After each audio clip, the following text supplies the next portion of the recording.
نحمده ونصلي على رسوله الكريم اما بعد فاعوذ بالله من الشيطان الرجيم بسم الله الرحمن الرحيم رب اشرح لي صدري ويسر لي امري واحلل عقدة من لساني يفقهوا قولي۔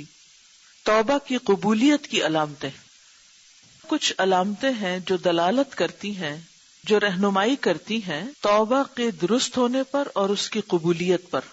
یعنی کچھ علامتیں ایسی ہیں جو توبہ کے صحیح اور قبول ہونے کے بارے میں ہمیں رہنمائی دیتی ہیں کہ واقعی کسی شخص کی توبہ قبول ہو چکی ہے، اور وہ چیز ہے جس سے مانوس ہوتا ہے توبہ کرنے والا اور اس پر خوش ہوتا ہے۔ یعنی ان علامات کو دیکھ کر توبہ کرنے والا سکون محسوس کرتا ہے، انس محسوس کرتا ہے، خوشی محسوس کرتا ہے، کیونکہ وہ ان کے واقع ہونے سے جانتا ہے کہ وہ صحیح راستے پر جا رہا ہے۔ یعنی جب کوئی شخص یہ علامات دیکھتا ہے تو وہ خوش ہوتا ہے کہ ہاں میں صحیح کام کر رہا ہوں، صحیح طور پر توبہ کر رہا ہوں اور میری توبہ قبول ہو رہی ہے۔ وہ راستہ جو پہنچاتا ہے یا پہنچانے والا ہے نجات تک اور کامیابی تک قیامت کے دن۔ اور ان علامتوں میں سے نمبر 1 کہ ہو جاتا ہے بندہ توبہ کے بعد بہتر، زیادہ اچھا اس سے جو اس سے پہلے ہوتا ہے۔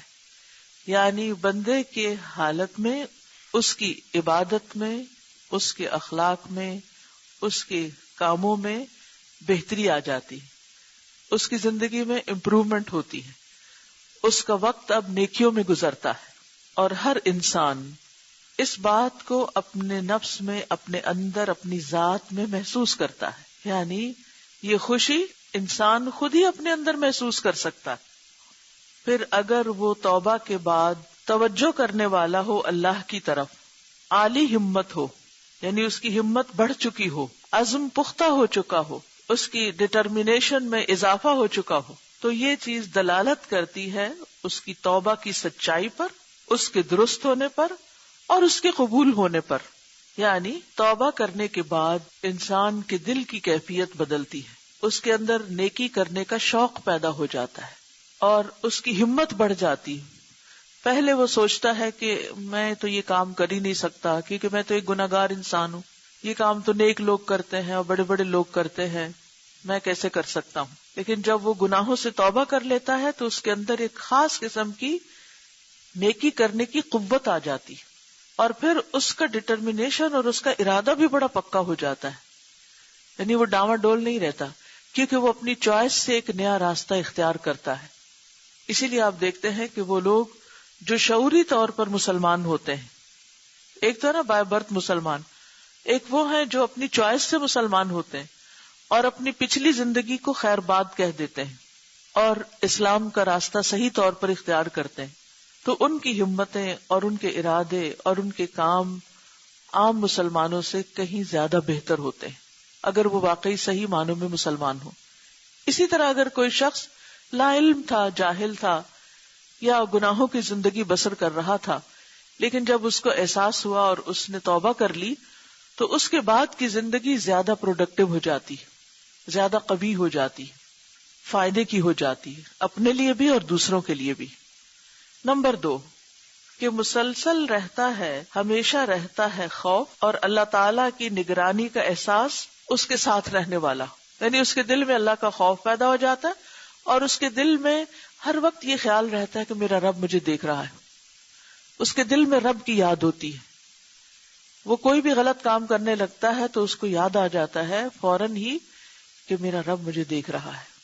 بس بے شک عاقل نہیں امن کرتا، نہیں بے خوف ہوتا اللہ کی چال سے ایک لمحے بھر کے لیے بھی، تو اس کا خوف مسلسل رہتا ہے، ساتھ ساتھ رہتا ہے، یہاں تک کہ وہ ملائکہ کا یہ قول سن لے جو اس کی روح قبض کرنے کے لیے مقرر کیے جاتے ہیں۔ یعنی وہ انسان زندگی کے آخری لمحے تک اللہ سے ڈرتا رہتا ہے، اس کے اندر اللہ کا تقویٰ ہوتا ہے، وہ کسی وقت بھی بے خوف نہیں ہوتا، وہ یہ نہیں سوچتا کہ اب تو سب ٹھیک ہو چکا ہے، نہیں، وہ ڈرتا ہے کہ کہیں میری پکڑ نہ ہو جائے، کہیں میں پھر سلپ نہ کر جاؤں، کہیں میں پھر پلٹ نہ جاؤں. یعنی وہ اپنے آپ پر بھروسہ نہیں کرتا یا اوور کانفیڈنٹ نہیں ہوتا کہ میں تو نیک ہوں اور مجھے کوئی چیز پھسلا نہیں سکتی، بھٹکا نہیں سکتی. جو شخص جتنا سچا مومن ہوتا ہے اتنی ہی فکر مندی کے ساتھ یہ دعا کرتا ہے، یا مقلب القلوب ثبت قلبی علی دینک، کہ اللہ میرے دل کو اپنے دین پر جما کے رکھ. تو فرشتوں کا قول، فرشتوں کی بات جو اس کی جان نکالنے کے لیے آتے ہیں، کیا ہوتا ہے؟ اللہ تخافوا ولا تحزنوا وابشروا بالجنۃ التی کنتم توعدون. نہ تم ڈرو اور نہ غم کرو اور خوش ہو جاؤ اس جنت کے لیے جس کا تم وعدہ دیے جاتے تھے، جس کا وعدہ تم سے دنیا میں کیا گیا. یہ جملہ جب وہ سنتا ہے تو وہ خوش ہو جاتا ہے. سورۃ حامیم سجدہ کی آیات سب نے پڑھ رکھی ہیں.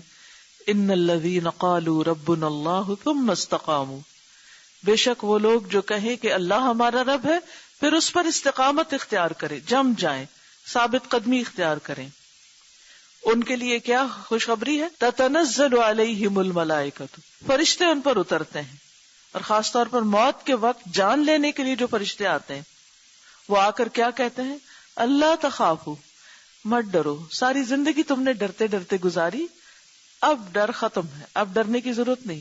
ولا تحزنوا، غم بھی نہ کرو دنیا چھوڑنے کا یا کسی بھی چیز کے جانے کا، کیونکہ جو تمہاری زندگی کا مقصد تھا، جو تمہاری مرضی تھی، جو تمہاری چاہت تھی، آج وہ پوری ہو جائے گی. کیا؟ کہ تمہارا رب تم سے راضی ہے. راضیۃ مرضیہ جیسے دوسری آیت میں آتا ہے. اور وہ ابشروا بالجنت، اور وہیں اس کو جنت کی خوشخبری مل جاتی. تو انسان جب جنت کی خوشخبری پاتا ہے تو وہ خوش ہو جاتا ہے. اسی لیے آپ نے دیکھا ہوگا کہ بعض فوت ہونے والوں کے چہروں پر ایک خاص طرح کی مسکراہٹ ہوتی. یہ کہاں سے آتی ہے یہ مسکراہٹ؟ مرتے وقت تو انسان بڑی تکلیف میں ہوتا ہے، تو تکلیف کی تو ایک خاص کیفیت چہرے پر آ جاتی ہے. لیکن ایسے لوگ کیوں خوش ہوتے ہیں، کیوں مطمئن ہوتے ہیں، کیوں پرسکون ہوتے ہیں؟ کیونکہ انہیں یہ خوشخبری مل رہی ہوتی ہے اور ان کا خوف دور ہو جاتا ہے. اللہم اجعلنا منہم. کیونکہ ہم میں سے ہر شخص جتنا جتنا دین کو پڑھتا جاتا ہے، قرآن پڑھتا جاتا ہے، تو اس کے دل کے اندر یہ خوف آتا جاتا ہے کہ کہیں میں کچھ غلط نہ کر دوں، کہیں میری آخرت خراب نہ ہو جائے، کہیں میری کسی بات پہ پکڑ نہ ہو جائے. لیکن جس وقت زندگی ختم ہو جاتی ہے اور ایمان پر خاتمہ ہو جاتا ہے، لا الہ الا اللہ پر خاتمہ ہوتا ہے، تو وہیں سے انسان کے سارے غم، دکھ، درد، تکلیفیں ختم ہو جاتی ہیں، کیونکہ وہ کامیاب ہو کر دنیا سے لوٹ رہا ہے. وہاں اس کا خوف بھی چلا جاتا ہے، زائل ہو جاتا ہے، اور اس کا قلق اور بے چینی اور تکلیف وہ بھی ختم ہو جاتی ہے. ابو بکر صدیق رضی اللہ عنہ کہتے ہیں، اگر میرے 2 قدموں میں سے ایک جنت میں بھی داخل ہو جائے تو بھی میں اللہ کے مکر یا چال تدبیر سے بے خوف نہیں، کہ کہیں ایسا نہ ہو کہ میں واپس بلا لیا جاؤں جب تک پوری طرح اندر نہ ہو جاؤں. اب ابو بکر صدیق کا خوف عام انسانوں کے خوف سے زیادہ ہے، اس لیے وہ ابھی بھی امن میں نہیں، حتیٰ کہ جنت کے اندر پورے نہ چلے جائیں. تو جتنا جتنا جس کا ایمان ہوتا ہے اتنا ہی اس کا خوف زیادہ ہوتا ہے، اتنا ہی اس کا تقوی زیادہ ہوتا ہے. وَلَعَلَّ هَذَا اسْتِعْشَارٌ لِقَوْلِ النَّبِيِّ صلی اللہ علیہ وسلم القلوب بین اصبعین من اصابع الرحمن یقلبها کیف یشاء. اور شاید یہ محسوس کرنا، یعنی اس بات کا اتنا زیادہ خوف ہونا کہ میرا کیا بنے گا، یہ نبی صلی اللہ علیہ وسلم کے اس قول کی وجہ سے ہے، اس حدیث کی وجہ سے ہے.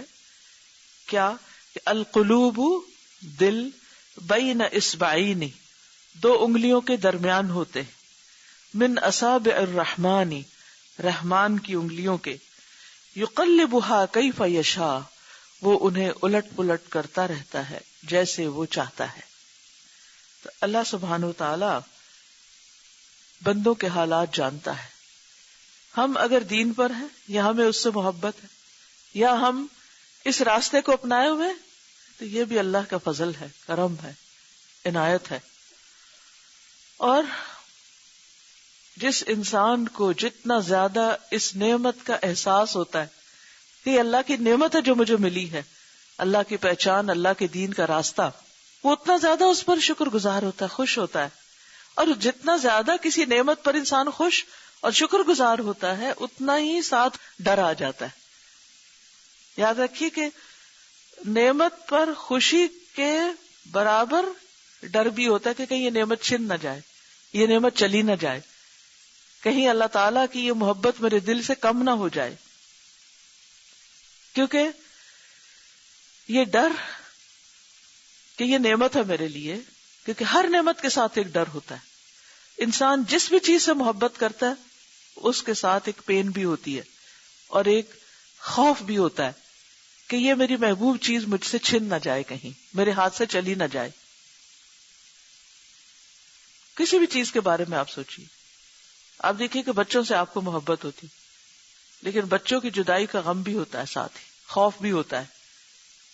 خوف کس چیز کا؟ کہ کہیں یہ اس راستے سے نہ ہٹ جائیں، دین کا راستہ نہ چھوڑ دیں، یا جو کچھ ہم کر رہے ہیں جو دنیا میں کوئی تو وہ دنیا کے اعتبار سے سوچتا ہے. تو اسی طرح جس شخص کو دین کی نعمت مل جاتی، قرآن کی دولت مل جاتی، اور پھر جنت کی فکر اور شوق اس کو لگ جاتا ہے، اس کے اندر بھی یہ فکر ہوتی ہے کہ کہیں یہ نعمتیں مجھ سے، یہ دل کا یہ احساس اور یہ خوشی اور یہ سکون مجھ سے چھن نہ جائے، اور کہیں میرا دل نہ بدل جائے. کیونکہ دل تو بدلتا رہتا ہے، انسان کی چوائسز بھی بدلتی رہتی ہیں. دنیا کے معاملے میں آپ دیکھیں کہ کتنی چیزیں ایسی ہیں کہ کبھی آپ کو بہت پسند ہوتی تھی اور اب وہ آپ کے لیے بہت نارمل ہے. کبھی اس چیز کے لیے آپ تڑپتے تھے، روتے تھے، اور اب وہی چیز آپ کے لیے کوئی معنی نہیں رکھتی. تو دنیا کی چیزوں کے بارے میں بھی ہماری محبتیں، چاہتیں، ہماری ڈیزائرز، ہماری جو ایک پیشن ہوتا ہے وہ تبدیل ہوتا رہتا ہے، کیونکہ دل کی حالت بدلتی ہے، چیزوں کی ویلیو بدل جاتی ہے. دین کے معاملے میں بھی یہ ڈر انسان کو رہتا ہے کہ کہیں میرا دل نہ بدل جائے. اور وہ کب بدلتا ہے؟ جب کمپنی تبدیل ہوتی ہے، جب مواقع نہیں رہتے انسان کے پاس.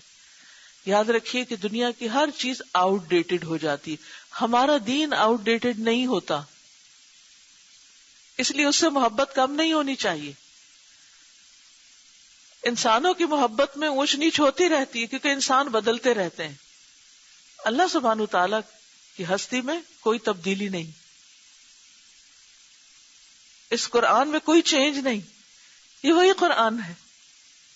محمد رسول اللہ صلی اللہ علیہ وسلم وہی ہیں، وہی ان کے اخلاق ہیں جس کے ساتھ وہ دنیا سے گئے. لہٰذا یہ دین اتنی بڑی نعمت ہے کہ یہ چینج نہیں ہوگا.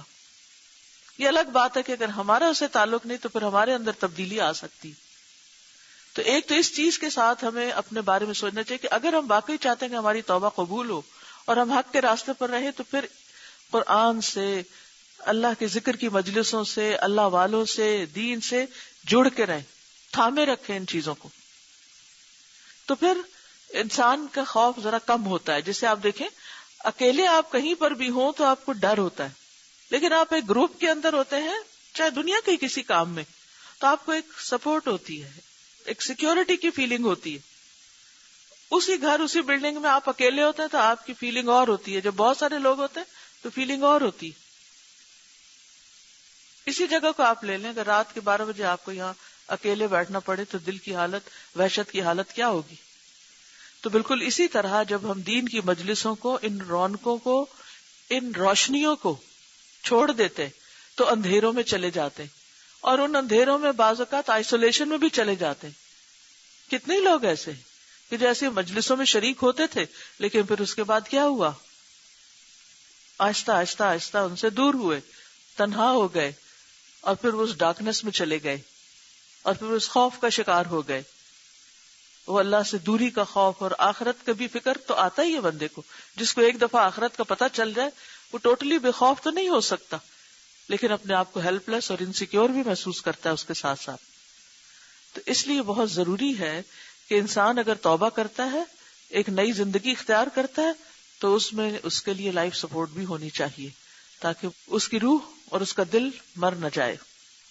سبحانک اللہم و بحمدک، اشہد ان لا الہ الا انت، استغفرک و اتوب الیک. السلام علیکم و رحمۃ اللہ وبرکاتہ.